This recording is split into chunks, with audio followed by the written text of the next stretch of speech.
Good evening. My name is Pete Van Dorp. I'm a battalion chief with the Chicago Fire Department. Before we go any further, I want to introduce to you the panel for tonight, people that will be presenting. We have Steve Kerber from NIST, Jerry Tracy, battalion chief from the Fire Department in New York, and Dan Majorkowski, also from NIST. I'll be moderating. I'll be introducing the topic tonight and be moderating the program a little bit. As was mentioned, we're going to talk about understanding, surviving, and then fighting wind-driven fires. The last time we gave this presentation was 2 months ago in D.C. And the number that night, I believe, was 87. The number tonight is 107, right? We all know what the number is, right? Line of duty deaths so far this year. We got to do a better job. Right? We all understand. I'm preaching to the choir, right? We got to do a better job. I had the chance to meet Ron Cernicki a couple weeks ago, and we're trying to figure out why is it that we understand, we know, right? We can see the stats, we can parse them, we can figure it out, but we just can't get that number to move, right? It's over 100 every year, year after year after year. We got a lot of work to do, okay? And again, I'm preaching to the choir. We're all part of that, making that change. And a big part of how we make that change is the education, what we're doing here, what you guys are doing here this week, right? And it's a huge part of what NIST is doing with us in the fire service. Dan will tell you, he often speaks about the volumes and volumes of research, of information, good research, good information for the fire service that has been conducted over the years that is sitting on a shelf somewhere in a corner. Right? It gets published, it gets put in the article in the magazine, a few people read it, and it disappears. Right? This is important stuff. This is stuff we've got to get to the rank-and-file fighter out on the street. It's what Ray Orozco, our former fire commissioner, called when science hits the street. That's what we got to do. We got to get the science to hit the street. We got to get this understanding, this knowledge to the street in a way that firefighters can use it tonight. Right? Not sometime down the road in their career, tonight. The next fire they go to, make a difference. And that's what NIST has done with this program and other programs that they've put together. And that's why we're so excited to be a part of it and to present it here tonight. Right? Because they've found a way, Dan and Steve in particular, have found a way to communicate this stuff to the fire service in a way we can understand it and appreciate it. They don't dumb it down. You know, we make jokes to each other all the time, right? You got to take a few syllables out when you're talking to firemen. They never do that. They've never dumbed anything down in their lives.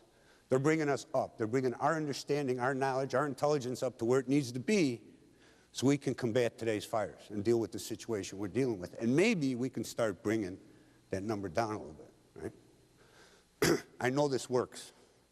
I've seen it work on my job, right? Just with seatbelts. We had a traffic accident not 2 weeks ago. Fire engine hit a building, and I mean it hit it like that, dead stop, right? If the two guys in the front seat weren't belted, they'd be dead today, but they were belted. Right? We put on a big push, a big educational push to change that, and we did change it. Saved 2 lives just in the last couple of weeks. Right? We can do this. We can make a difference.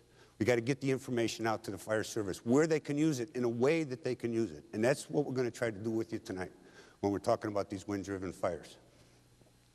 Give you an idea why and how Chicago got involved in this. We had some high-profile fires in the city of Chicago, and I'm sure you've had yours as well, right? The ones that get attention, right? The ones that people start paying attention to. In particular, 69 West Washington Street. That was the Cook County building fire. You may have heard of that.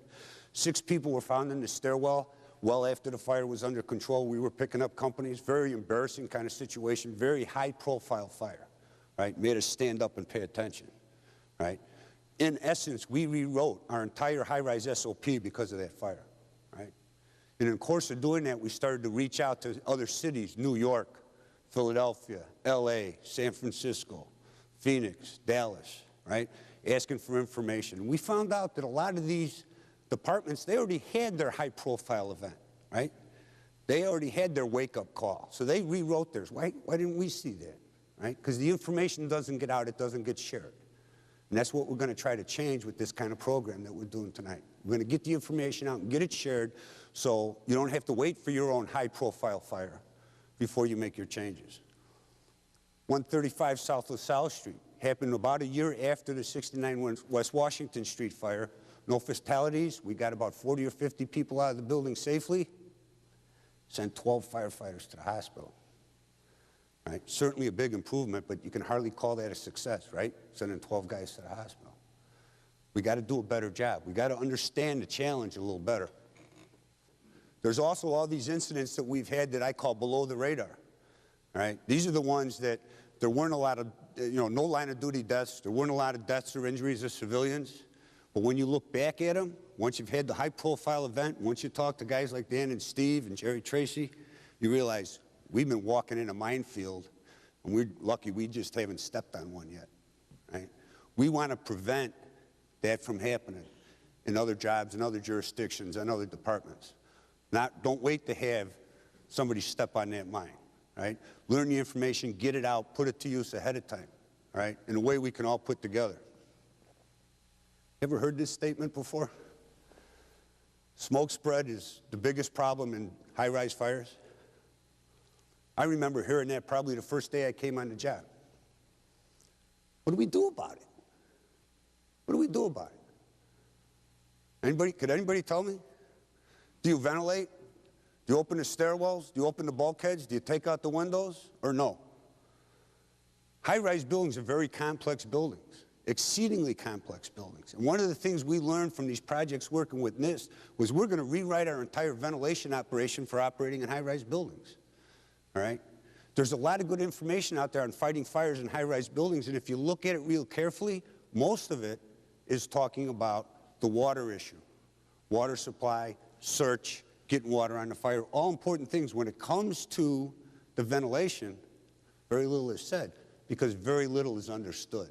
We've got a long way to go in the understanding of ventilation and how smoke movement and ventilation works in high-rise buildings if we're going to make a difference. And that's another part of what this kind of research is helping us do. And the last thing I want to leave you with is something we all know, but we got to do a better job of communicating to the general public. We had this high-profile Cook County building fire in the city of Chicago, and one of the issues that came up was this was an unsprinklered high-rise building, right? It had undergone a complete renovation just a few years ago. Sprinklers weren't put in. Why? They weren't required, right? I'm here to tell you today that if it hadn't been for the LaSalle Street fire within a year, we never would have passed an ordinance to retrofit our buildings in the city of Chicago. As it is, we passed that ordinance, but only for commercial buildings. Residential high-rises are still exempt. Those that were built before the code took effect, right? We got to do a better job of communicating this, all right? Today's fires are getting to the point where we can't fight them manually. Truth, right? The fuel loads are so big. The buildings are so large. With lightweight construction, the buildings are becoming so dangerous that there's going to be situations where it is just not possible for us to combat those fires. We have to sprinkler the buildings.